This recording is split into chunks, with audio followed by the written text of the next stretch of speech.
Theatrical Shenanigans with... Perdita, Lawton. Hello there, and welcome back to our second episode of Season 4 here on Theatrical Shenanigans. As always, we have a new play for you to enjoy and a guest to chat about it with, so let's meet her, shall we? My guest today is a name to Theatrical Shenanigans. She joined us as a panellist back in May 2024 for the panel Present, having been a voice actor in 8 of our pieces so far. Since then, however, she's proceeded to appear in another 5 productions, including our 4-part special of Faith, Trust and. She specialises in voice acting for audio dramas, audiobooks, animations and video games. Outside of that, she's earned a BA in English Literature, Language and Drama at the University of Birmingham, and then went on to gain a diploma in acting at Birmingham Theatre School. Her credits on IMDb are incredible in number, and I'm thrilled to have her here. Welcome back, Perdita Lawton. Hello there. Thank you very much for having me. It's absolutely thrilling to have you here. So, as always, I go right back to the very beginning and ask, how did you get started in the crazy world of the arts? Oh my goodness. Well, I went to uni. I did English literature, language and drama because my mom wanted me to have a proper degree behind me. Don't tell her that it's still slightly creative. Um, because I actually really wanted to go to drama school. Um, and she said, if you still want to go, then you can go after. And she wasn't overly happy that I did still want to go. And then I did go. And then I went to drama school after uni. And then touch wood, I've been working ever since. I started touring for touring theatre companies. And then I moved to London, worked there for a bit. Yeah, luckily been working ever since. And I can still travel into London whenever I need to. I can work from home. I've got a lovely studio, a lovely dog, lovely home. And yeah, I have a really nice life. I'm very lucky. You do. I mean, I say you've been working. I mean, you've been working up a storm. The list of projects that you've been involved in just baffles the mind, quite frankly. Oh goodness. I don't remember much of it.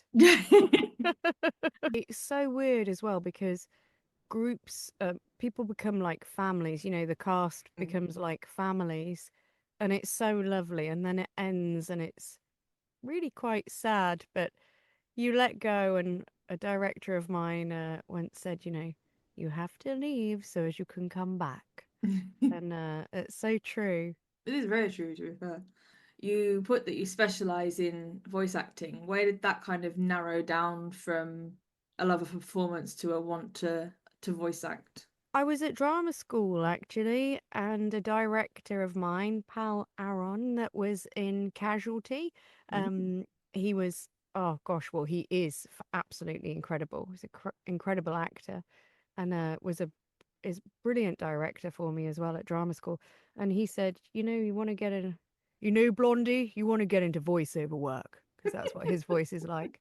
Um, and because I could do loads of different accents and everything. Um, so yeah, I took up his advice and I got a mic, and then things just went from there.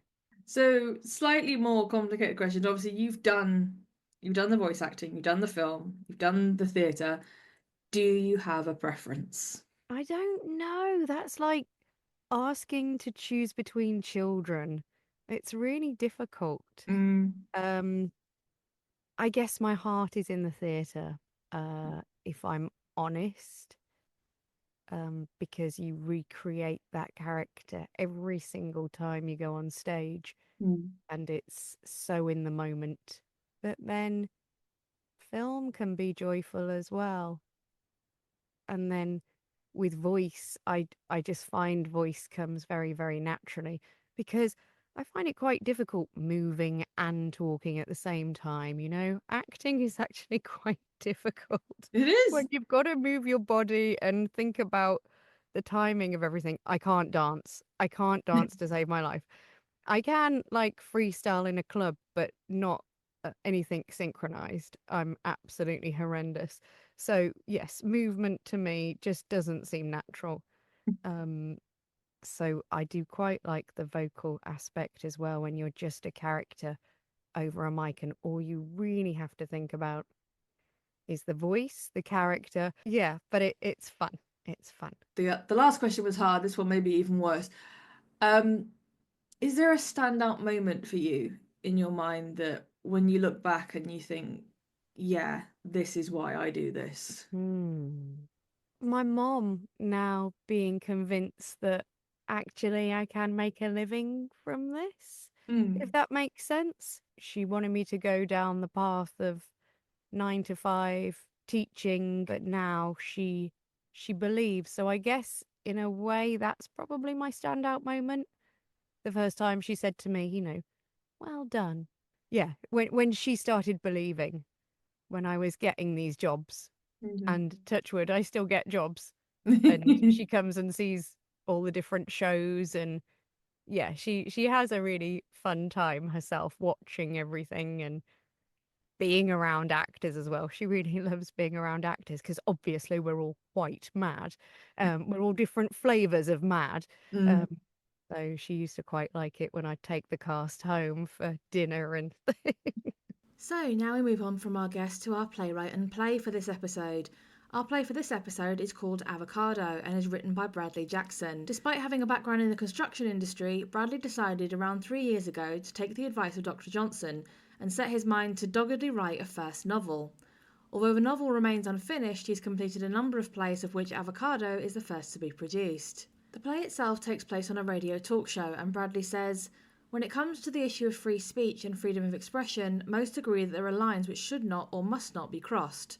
Avocado, in a humorous and non-contentious way, simply poses the question, who gets to draw those lines?" Theatrical Shenanigans presents Avocado by J. Bradley Jackson.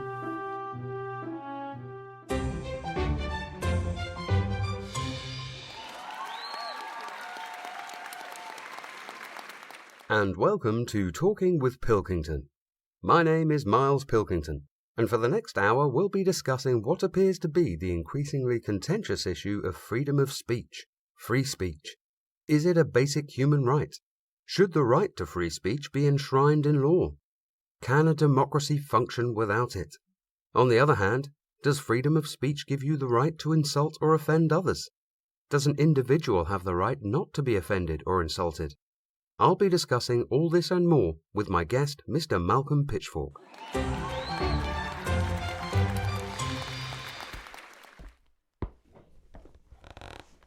Mr. Pitchfork, welcome to Talking with Pilkington. Thank you very much, Mr. Pilkington. Thank you for having me. So, Mr. Pitchfork, I understand you are the president and founding member of the Organisation for Banning of the Word Avocado. Yes, that is correct, Mr. Pilkington, although we do prefer to be known by the acronym OFBOTWA. OFBOTWA? Yes. Well then, my first question, Mr. Pitchfork, is what is it about avocados that you dislike so much? Enough, Mr. Pilkington. Enough with these implied slurs and misrepresentations. I have no problem with the fruit avocado. OFBOTWA has no problem with the fruit avocado. I myself partake of the fruit avocado. It is by all accounts a very healthy repast. So it's just the word avocado that you want to ban? Of course it's the word. If we wanted to ban the fruit avocado, we'd be known by the Organisation for Banning of the Fruit Avocado, otherwise known by the acronym OFBOTFA. We are not OFBOTFA, we are OFBOTWA. Wa, not fa, Mr. Pilkington. It's all in the acronym. Yes, I can see that now. You have maligned both myself and OFBOTWA. I'm not sure that I did, Mr. Pitchfork. You have impugned the credibility of both myself and OFBOTWA. No, it was just a simple misunderstanding. A misunderstanding? A misunderstanding? It sounded more like a baseless accusation to me, Mr. Pilkington. Do you have any evidence to substantiate this baseless accusation, may I ask? I don't think I actually accused you of anything, Mr. Pitchfork. I was merely, for the benefit of our listeners, trying to ascertain the nature of your organisation. You asked me And these are your words, Mr. Pilkington, your words. What is it about avocados that you dislike so much? That's a question, not an accusation. It's a very loaded question. Exactly what do you think your listeners will have inferred when they heard it? Is it not reasonable to assume that they will have inferred that we at Off Botwa are seeking to ban the fruit avocado? Yes, I suppose they might have done. Well, we are not. Let me state categorically that we at Off Botwa have never at any time in the past sought to ban the fruit avocado, and we have no plans to do so in the near future. And if anybody out there has the temerity to repeat that scurrilous and baseless accusation, they will be hearing from our lawyer. He is listening. Well, thank you for that, Mr. Pitchfork. You've made your position regarding the fruit avocado very clear. Very clear indeed. Do we at Off Botwa want to see the fruit avocado removed from the supermarket shelves? No, we do not, Mr. Pilkington. No, we do not. Do we at Off Botwa want to see the fruit avocado removed from the corner shop, the market stall, or the restaurant menu? No, we do not, Mr. Pilkington. No, we do not. And let me further add, and I say this without equivocation, that we at Off Botwa will to our dying breath defend the right of any individual to partake of the fruit avocado whensoever and wheresoever they choose. I'm sure our listeners are in absolutely no doubt as to your position, Mr. Pitchfork. We will not be misrepresented, Mr. Pilkington. We will not stand for it. No, I'm sure our listeners are in no doubt about that as well, Mr. Pitchfork. No doubt at all. And I'm not bluffing about the legal action. Our lawyer will be in touch. It's not an empty threat. We at Off Botwa are not in the business of making empty threats. That's not what we do. We do not make empty threats. No, I'm sure you don't, Mr. Pitchfork. And I'm sure our listeners understand that. Now, if we may continue, Mr. Pitchfork, I would like to ask, and please feel free to decline if you don't wish to answer, May I ask, what is it exactly that you dislike about the word avocado? That's a very good question, Mr. Pilkington. Thank you for asking. That's quite all right. It's also a very interesting question. Very interesting. But do you know the answer, Mr. Pitchfork? It's a very complicated answer. I had a feeling it might be. First of all, let us take a close look at the word avocado. It is, I'm sure you agree, an unusual word. It is a word which begins with a vowel and ends with a vowel. Lots of words begin and end with a vowel. Apple, for instance. With respect, Mr. Pilkington, I'm not here to talk about the word apple. I'm here to talk about the word avocado. I am not responsible for the word apple. No, sorry. But it is not just a word which begins and ends with a vowel. It is a word with alternating vowels and consonants. Vowel, consonant, vowel, consonant, vowel, consonant, vowel. And it is, I believe, the juxtaposition of those repeated vowel consonant sounds which is at the heart of the problem. The problem? Yes, Mr. Pilkington, the problem. Perhaps, and again for the benefit of our listeners, could you explain what you mean by the problem? What exactly is the problem? The juxtaposition of the repeated vowel consonant sounds. Listen. Avocado, avocado, avocado. It's the repetition of the vowel consonant sounds. It upsets you? No, it doesn't upset me. You're not upset by the word avocado? Will you stop interrupting me, Mr. Pilkington? How am I expected to articulate the position and stated aims of Botwa if you keep interrupting me? Sorry. Please continue. Thank you. Perhaps I could explain it best if I were to speak hypothetically. May I speak hypothetically, Mr. Pilkington? Please do. Very well, then. Hypothetically speaking, a man may become upset.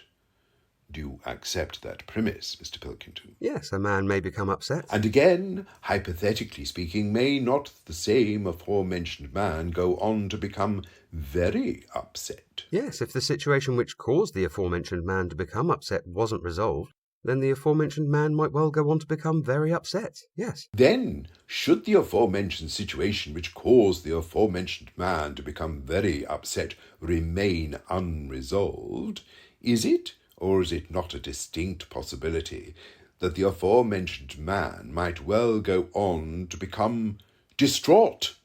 Distraught, Mr. Pilkington.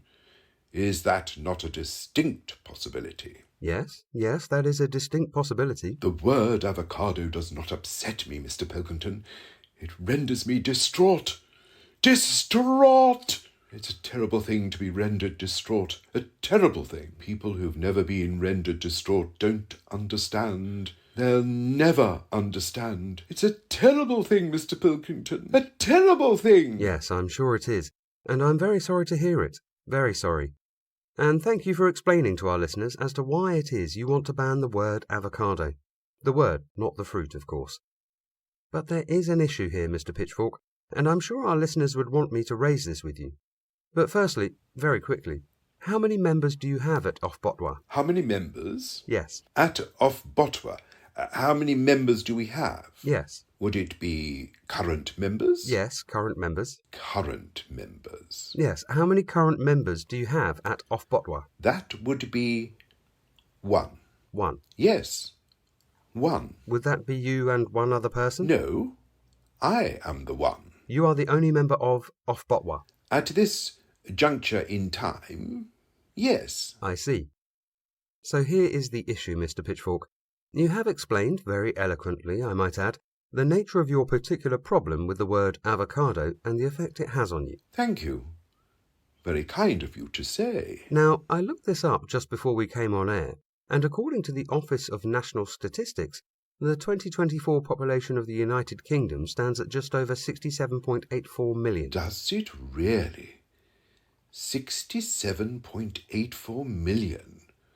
Who'd have thought it? So my question to you, Mr. Pitchfork, is, are you aware of anyone else amongst those 67.84 million people who you think might have the same problem with the word avocado as you? Not that I'm aware of, Mr. Pilkington. So, just to make this clear, as far as you're aware, you are the only person in the entire United Kingdom who has this particular problem with the word avocado. It would appear so. So, if that is the case, Mr. Pitchfork, can you explain to our listeners as to why you, Malcolm Pitchfork, think you have the right to ban and therefore prevent 67.84 million people from using the word avocado, which for them is a perfectly ordinary and innocuous word? It may well be a perfectly ordinary word for the 67.84 million, Mr. Pilkington, but as we have already established, it is far from an ordinary word for me, and it is most definitely not innocuous. But you are very much in the minority here, Mr. Pitchfork. Do not minorities have rights? May not a nation be judged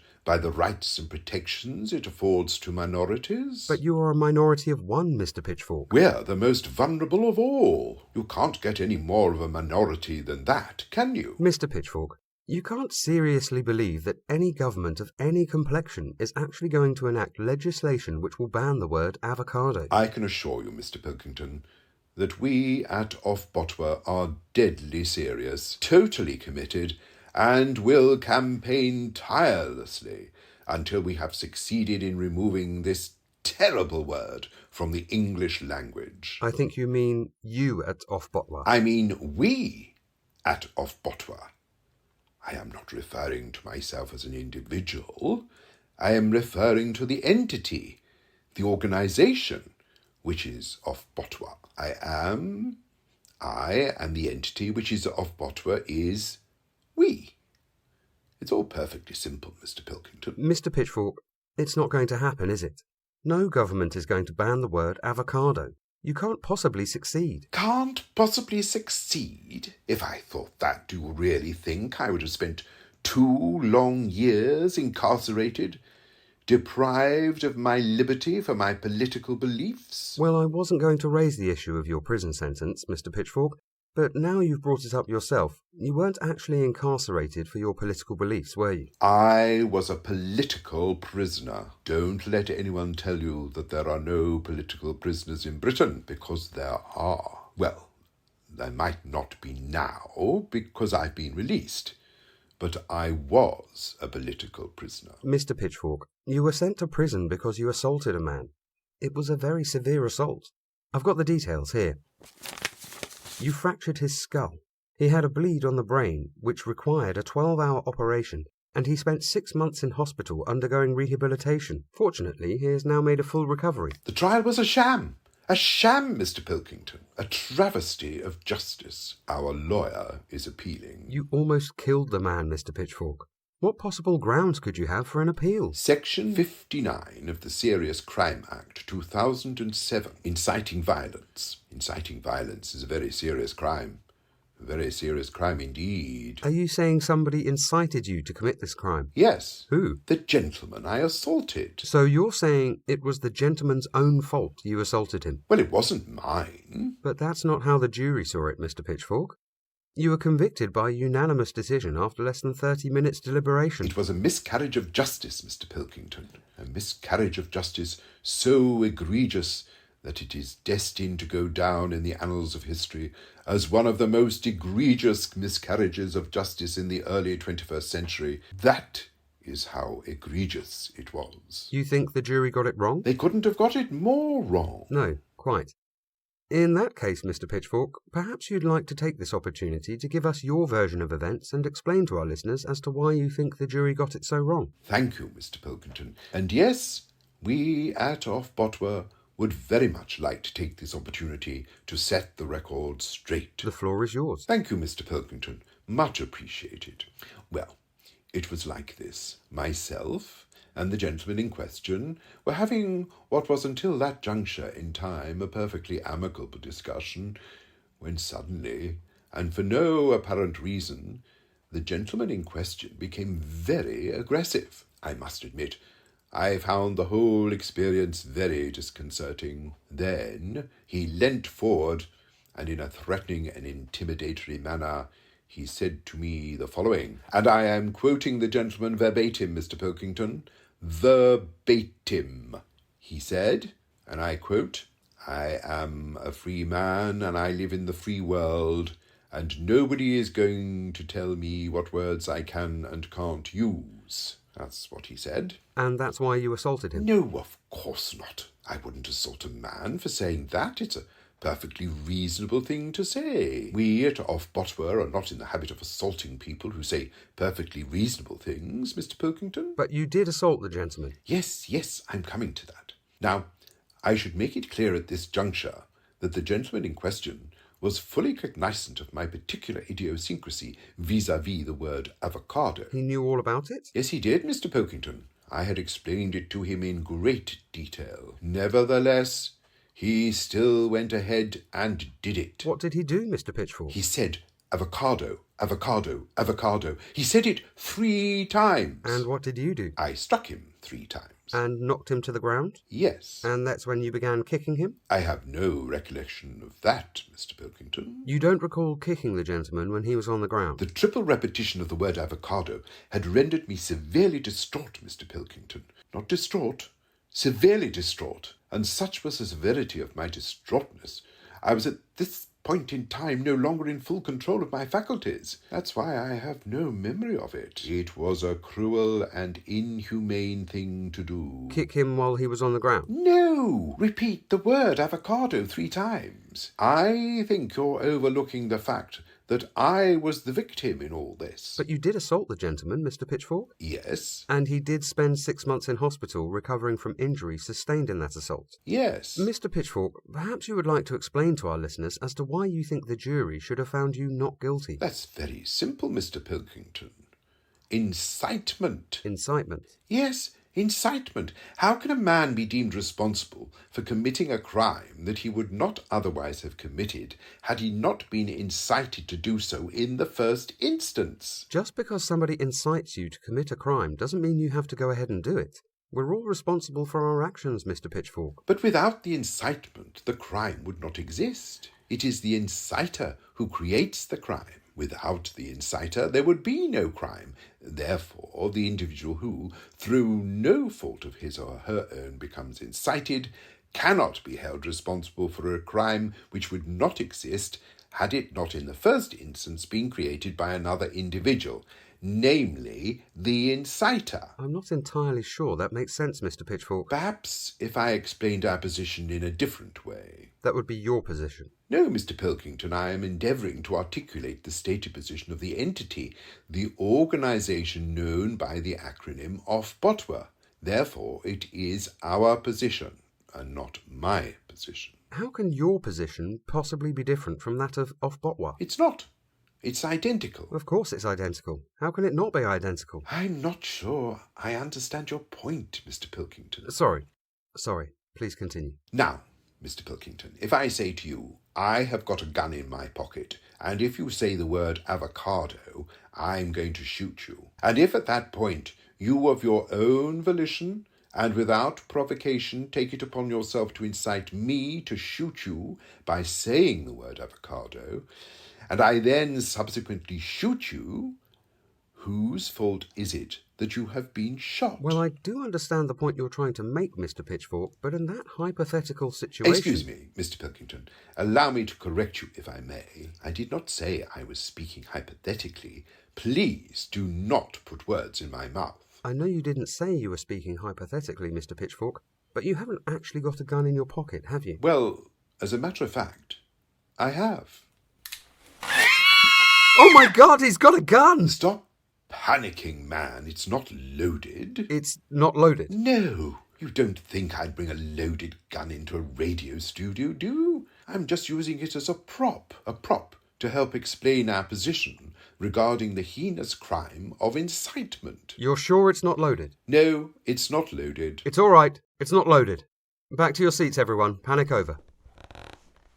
Before we continue, though, Mr. Pilkington, I do feel it incumbent upon myself to point out at this particular juncture that despite you being fully cognizant of the effect hearing the word avocado has upon my person, you have, during the course of the interview, used the word avocado on numerous occasions. Numerous occasions. Well, so have you. It doesn't affect me when I say it. So it's all right for you to say the word avocado, but not other... Jesus, he's shot me! He's shot me! He's only gone and shot me! An ambulance! Somebody call an ambulance! Stop whinging, man. It's only your shoulder. If I'd wanted to kill you, I'd have shot you between the eyes. You said it wasn't loaded. I didn't want to frighten you. Well, I'm bloody frightened now. An ambulance! Somebody call an ambulance! You've only got yourself to blame. I'm not responsible for this, you maniac. Are you sure about that, Mr. Pilkington? Do you, in all honesty, absolve yourself of all blame for the appalling act of violence which has just taken place? You can't go around shooting people just because they say a word you don't like. And what word would that be, Mr. Pilkington? The word! You know, the word! What word? The A word! Oh my God, I didn't even say it! I knew what you meant. He shot me again! He shot me again! Help me, somebody, help me! There's nobody here, Mr. Pilkington. Your friends have all gone. Fair weather friends is the phrase that springs to mind. The listeners are still out there! Well, let's hope so. Not much point in a radio show without listeners. If you'd like to stay where you are, Mr. Pilkington, you are under arrest. We have arrested you. How? How have you arrested me? OFBOTWA isn't the bloody police! Citizen's arrest. We have made a citizen's arrest. How can an entity, an organisation, make a citizen's arrest? You have to be a citizen to make a citizen's arrest. Oh, actually, you do have a point there, Mr. Pilkington. We might have to consult our lawyer on that one. Either way, you're still in a lot of trouble. Inciting an act of violence is a very serious crime. A very serious crime indeed. You're definitely looking at a lengthy custodial sentence. I'm bleeding to death here. That's if you survive, of course. I can't move my arms. What do you expect? You've been shot in both shoulders. Help me. Somebody help me. Don't worry. The police will be here soon. An ambulance. I need an ambulance. In the meantime, while we're waiting, how about you have another go at saying the word avocado?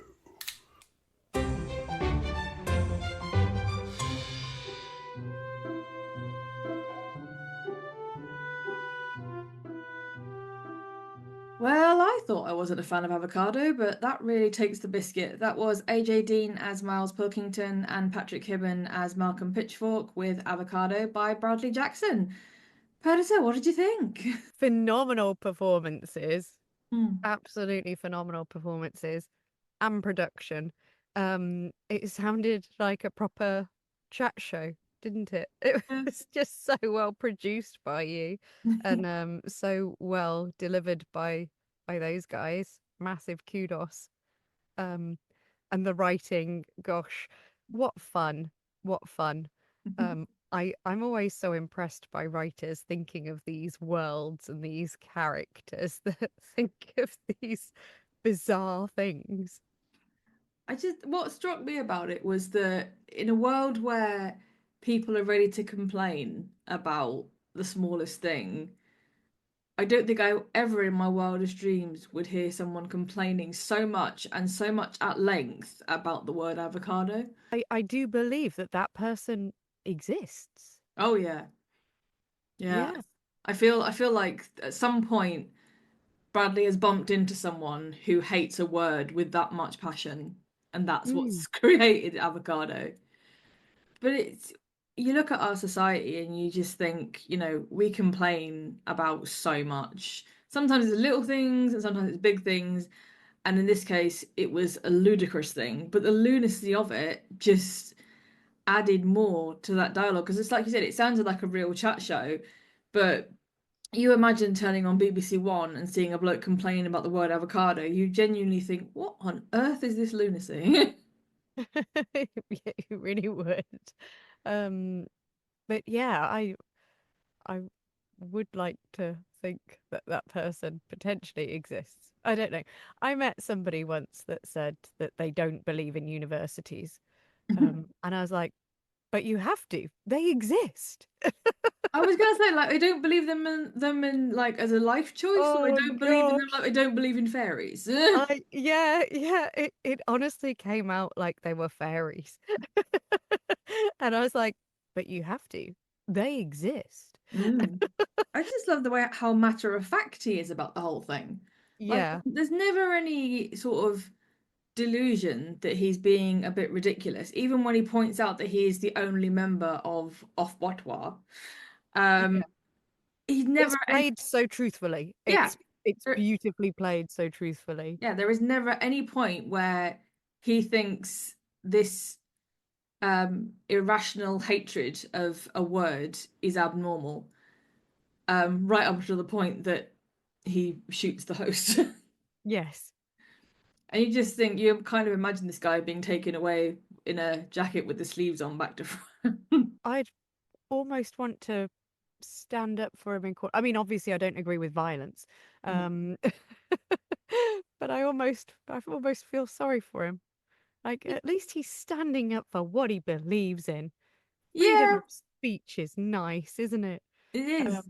But no, I don't agree with violence, certainly. He didn't need to do that. He shouldn't have done that. Don't do Yeah, that at home, guys. That's not cool.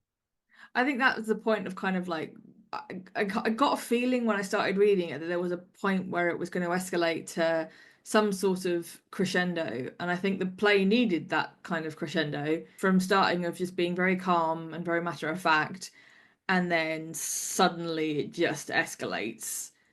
And at the same time, part of you wants to think, just laugh at the craziness of it, but part of you does think, people have done like crazy stuff like that in the name of free speech, regardless of what that free speech is. Yeah, or absolutely. And it gives it an interesting point of subtext as well, because while at the same time, what he's complaining about seems so bizarre to the average person, the fact that he is complaining so passionately to the point where it does end in violence will ring a lot of bells for people, because these things have happened in the name of free speech and people's kind of hatred of certain ideas. So yeah, it's a balance between chaotic comedy and intriguing analysis of free speech. Yeah, yeah. Goodness, there are layers upon layers, and yeah, like you say, I didn't. The first time I heard it, I just thought, oh my goodness. But when I re-listened, everything that you just said, yeah, rings true. It could be somebody talking about religion or any form of argument, um, and words being twisted as well, you know. And the fact that he went to prison for his beliefs as well. Yeah, Again, the description of the actual scenario is very comical and is designed to make you laugh. But when you look at the fundamental basics of what happened, this man went to prison for his beliefs. Again, you're back at social commentary again. yeah. But it's a very hard-hitting topic that's like wrapped in this wonderful layer of comedy, so you're not constantly having to think about it.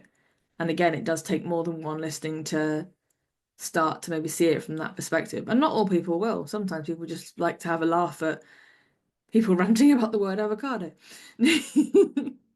And it was done so beautifully. Yes, it was incredibly in depth, awesome writing and storytelling, and then brilliant delivery as well. It also makes me wonder if Miles is all his shows are like that. Not necessarily the escalation to violence, but whether it's all about people's complaining about things you wouldn't expect people to complain about. Oh yeah, that'd be fun. Yeah, so like one week he has a woman complaining that she bought a packet of biscuits and like a third of them were broken. Because I again, would complain as well. I'd be that would be incredibly frustrating, actually. yeah, I think Miles's show is the place to complain about our little foibles that people don't normally give airtime to. Oh my goodness, I have so much to go on his show about. I could literally be there every week. And I love the fact that they were also quite very opposite as well, because Patrick has this wonderful tone of voice.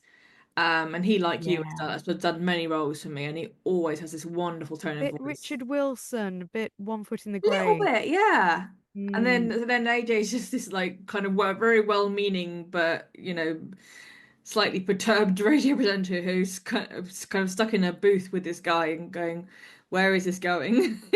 It was magnificent from both of them. It really was. All in all, I thought it was a wonderful spiral of lunacy. Yes, a bit Monty Python-esque as well. Yeah. I say it came with the spiraling chaos, and it came with the kind of slightly dementedness of spending half an hour complaining about the word avocado. But then, as I said, there is the subtext there. And I think that's the great thing about creating comedy plays with it, is that it offers the audience so much to get used to and to find and to discover. Yeah. Well, we are almost out of time, but Perdita, your final thoughts on the piece. I really liked it. And like you say, I do think listening to it more than once is very important, because on your first listen, you do think, what on earth? It's just somebody complaining about avocados. And there is all of those layers within it that you only really get on the second and third listen, actually. Massive social commentary. There you go. Theatrical Shenanigans audience, you've been told you have to listen to it at least twice. It's your homework. Okay, we are at the end. Perdita, thank you so much for being here and discussing the interestingness of avocado. You're welcome. Thank you very much for having me and letting me discuss avocados. I do like avocados. See, I'm not a fan. Oh, gosh, they're good. Smash them up with feta and garlic and lemon juice and oh, goodness, divine. And that brings us to the end of this episode, and indeed the end of season 4 for the time being. Yes, you did hear that right. Throughout February, our 4th season will be taking a hiatus to make way for our biggest special yet. Kansas-based playwright Deborah A. Cole is running a play-a-day playwriting challenge called Facing February, where playwrights are given a wonderful opportunity to flex their imaginative muscles and attempt to write a play a day based on a set brief. And in support of that, we are also offering a play a day special. Every day through February, you'll have a chance to listen to a short play written by a different playwright. So if you're a lover of audio plays, or maybe you're part of a challenge and looking for a bit of inspiration yourself, then make sure you join us from Saturday the 1st of February and enjoy the 28 plays we have going through the month. I look forward to taking you through that special, but in the meantime though, I've been Rachel Feeney-Williams, this is Theatrical Shenanigans, bring down the curtain and saying, I hope you can join us next time. Theatrical Shenanigans is part of an RFW Scripts production, found on Spotify, Apple Podcasts, Amazon Podcasts and Podbean. Theme music is written and produced by Chris Cody.